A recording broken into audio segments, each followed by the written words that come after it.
ناظرین، ایران اور امریکہ کے درمیان موجود ڈیڈ لاک کا خاتمہ، اس پر کام اب شروع ہوا ہے، اور یہ شروع براستہ چین ہوا ہے۔ یہ کیا کہانی ہے میرے پاس، یہ کیا خبر ہے، یہ میں آپ کو بتاؤں گا۔ اور پھر یہ کہ دوحہ میں کیا ہونے جا رہا ہے، دوحہ قطر کا دارالحکومت دوحہ، وہاں کیا ہونے جا رہا ہے، اور پھر اس سے بھی آگے کہ کیا پاکستان اور پاکستان سے بھی پہلے سعودی عرب ابراہیم ایکڑ پر دستخط کریں گے۔ ان سب خبروں کے ساتھ میاں طاہر۔ دیکھیں، سب سے پہلے تو ہم اسی پہ آ جاتے ہیں، یہاں سے آخری بات جو ہے، یہ سب سے اہم بات ہے اس وقت پاکستان میں اسپیشلی، اور پوری دنیا میں، سعودی عرب میں بھی اس وقت تمام مسلمان جو ہیں وہ اس پہ بہت زیادہ ایک لحاظ سے سٹن، ایک مطلب وہ سکتے میں ہیں جب سے یہ جو ٹرمپ نے ایک شوشہ چھوڑا ہے کہ ان ملکوں کو، جس میں پاکستان کا نام بھی لیا ہے، قطر کا بھی، سعودی عرب کا بھی، تمام عرب ملکوں کا، اور یہاں تک کہ ایران کو بھی کہا ہے اس نے کہ اسے ابراہیم ایکڑ پر انہیں دستخط کرنے چاہیے، پھر آگے بات چلے گی۔ اور اس کا ایک میں بیک گراؤنڈ اگر آپ کو بتاؤں تو ابھی یہ کل کی بات ہے کہ نیتن یاہو کا ایک بیان سامنے آیا، اس نے کہا کہ یہ ایران کا تنازع اسی وقت ختم ہو سکتا ہے جب تک اس کو گارنٹی نہ مل جائے کہ ایران کی طرف سے کہ کسی قسم کی جو اس کو خطرات ہیں اس کی گارنٹی نہ حاصل ہو جائے۔ اب یہ جو گارنٹی ہے، جب ہم اس بیان کو پڑھ رہے تھے تو ہمیں اس وقت ہی شک پڑ رہا تھا کہ یہ گارنٹی جو ہے وہ کس طرح کی چاہتا ہے۔ یورینیم اور یہ ساری چیزیں جو ہے نا، وہ اسرائیل کا مسئلہ نہیں ہے، اس کا مسئلہ ابراہیم ایکڑ ہے۔ تو پھر اس کے بعد ہی فوری بعد ایک بیان آ گیا ٹرمپ کا، تو اس پر تمام مسلمانوں میں ایک تشویش کی لہر ہے، اور پوری دنیا کے مسلمانوں میں، اور پاکستان اور سعودی عرب میں خاص طور پہ۔ اور ظاہر ہے ایرانی بھی اس کو کسی صورت قبول نہیں کریں گے، لیکن ایران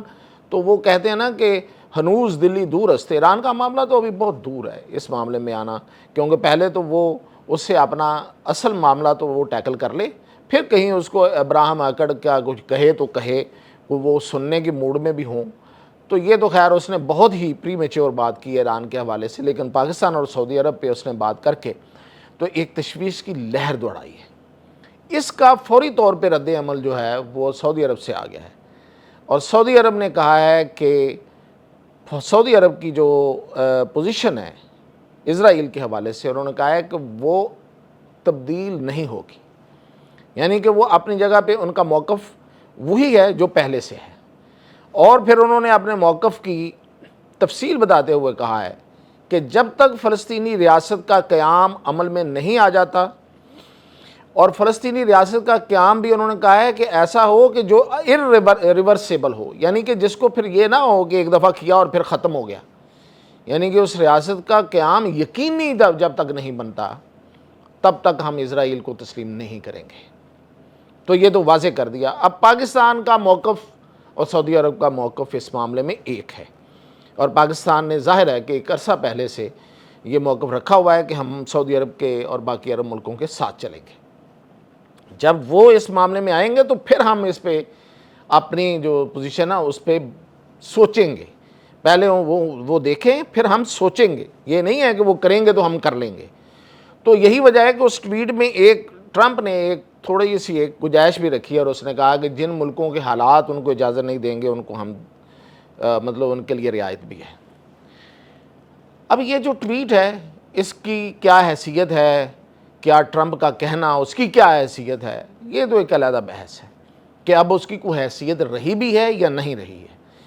لیکن سب سے بڑا اہم سوال یہ ہے کہ یہ جو ٹویٹ کیا ہے ٹرمپ نے، یہ کیوں کیا ہے اس نے اس موقع پہ، جبکہ ایران کے ساتھ تو اس کا معاملہ تنازع ابھی تک حل نہیں ہوا، اور وہ اس معاملے میں آپ یوں سمجھیے کہ بیک سٹیپ پہ ہے، وہ ایران میں جیتا ہوا کھلاڑی نہیں ہے، تو وہ ایسے مطالبے کیوں کر رہا ہے؟ تو اس کی ایک ہی وجہ ہے، وہ ہے اسرائیل۔ وہ نیتن یاہو کو بچانا چاہتا ہے، وہ نیتن یاہو کی سیاست کو بچانا چاہتا ہے۔ تو کیا نیتن یاہو کی سیاست اس شوشے کے بعد بچ جائے گی؟ یہ ایک شوشہ ہے، اس میں کوئی حقیقت نہیں ہے، یہ میں آپ کو بتا دوں، کوئی اس کو نہیں مانے گا، ایون قطر بھی اس کو ریفیوز کرے گا اور پبلکلی کرے گا، باقی ملک بھی پبلکلی کریں گے، اور اس معاملے پہ کوئی بھی نہیں آئے گا۔ یہ صرف اور صرف اس نے نیتن یاہو کی سیاسی حیثیت کو گرتی ہوئی اس کی جو ساکھ ہے اس کو بچانے کے لیے یہ کیا ہے۔ لیکن حقیقت کیا ہے؟ حقیقت یہ ہے کہ نیتن یاہو جو ہے وہ سیاسی طور پہ بہت گر چکا ہے، اس کی ساکھ بہت خراب ہو چکی ہے۔ اس کی وجہ یہ ہے کہ یہ جو جنگ ہے جو کہ چل رہی ہے، اسرائیل کی جنگ تو چل رہی ہے، کیونکہ اس نے ایران کے ساتھ جنگ بند ہوئی ہے، اس نے لیبنان میں جنگ ابھی جاری رکھی ہوئی ہے، اور اسی طرح غزہ میں۔ اس طویل ہوتی ہوئی جنگ نے جو اس کی معیشت پہ ایک بہت بڑا ڈینٹ ڈالا ہے، اس میں کوئی شک نہیں ہے۔ لوگ یہاں پہ آگے سوچیں گے کہ اسرائیل کے پیچھے تو ارب ہار ڈالر والے یہودی بیٹھے ہوئے ہیں، لیکن وہ ارب ہار ڈالر ایسے اٹھا کے تھوڑا دیتے ہیں۔ آخر ہر ملک کی اپنی ایک معیشت ہوتی ہے، اور اس کو اگر کوئی فیڈ بھی کر رہا ہو، کہیں سے اس کو انجیکشن بھی لگ رہا ہو، تو کتنے انجیکشن لگ سکتے ہیں؟ اب آپ دیکھیں کہ اس کی جو جنگ ہے اس میں اتنا بڑا ڈینٹ ڈلا ہے کہ اس کی جی ڈی پی جو ہے وہ 530 ارب ڈالر ہے اسرائیل کی، اور چند ہفتوں میں صرف اس جنگ کے اس کی تقریباً 500 ارب ڈالر کہہ رہے ہیں کہ وہ جل گئے۔ اس جنگ میں جلتی ہے نا چیزیں، تو اس جنگ نے اس کے 500 ارب ڈالر جلا دیے۔ یعنی کہ اس کا جتنا خرچ آیا ہے اس جنگ کرنے میں ایران کے ساتھ، اور اب وہ جو اس سے پہلے غزہ کے ساتھ کر رہا تھا، اور اب جو لیبنان کے ساتھ کر رہا ہے،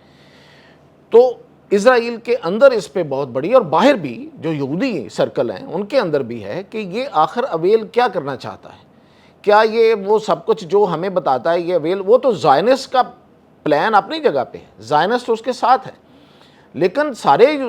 دنیا کے یہودی تو زائنسٹ نہیں ہیں، تو اس پہ بہت بڑا، تو اس لیے یہ جو اتنا بڑا سوال ہے اس پہ، تو میرا خیال یہ ہے کہ اس نے ٹرمپ کا یہ جو مطالبہ ہے